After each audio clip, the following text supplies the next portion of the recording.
Akça, son tavar. İkisi de şular. Allah ayet etkenleri, hazaylar olmatarak abizatillah, onki de yesi, bu da yesiler olmatarak, alagan tavarın üce bolmatarak seni. Men sana akçanı verdim, şu kitabını alacakka, maşini alacakka. Bizde ne çık ola? Perekupçiliğine aytayım, yaramayın yeri. Perekupçiliğine, bu saat maşini yok onun. Maşini yok perekupçiliğine, ya da alayık başka tükençi olsun, lüboy adam.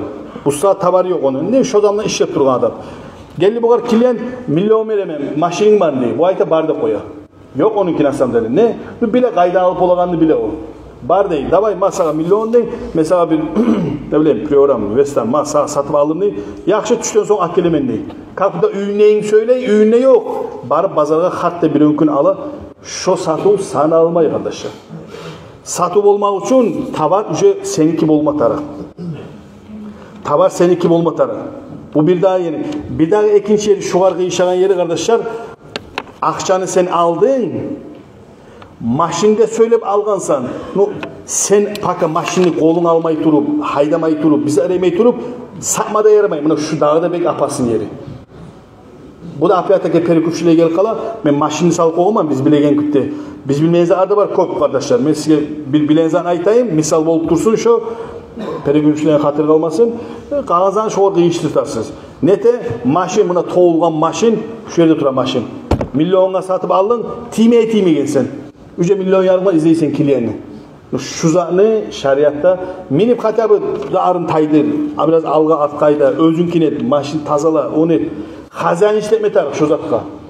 Plan aldınsa aldın bizzat demeyi içine teginin tayır. Eşiğin onlar falan et. Sakkançağa.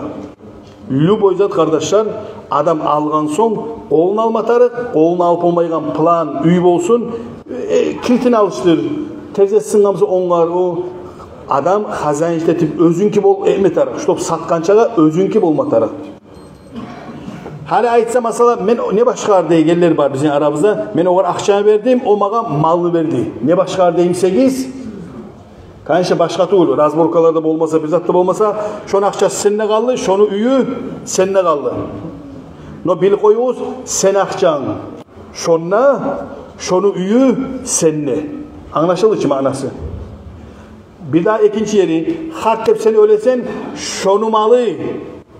Seni yaşlarına koşmayı tarika malından. Onu malı bu sağa koşmadı o. Afiyattaki o sen algamsanla üy, onu yaşlarına paylanmatar. Şu araba kop kalmağına getir adam. Şunun için ne haktır Allah-u Teala bizge salgan şariatını halal kepti. Sen ölgen sonra yaşlarına seni malını Mekkeli payla bolarday bolmatarık Mekkeli satı alı kardeşler. Şu da yürülmese yaramay arkadaşlar.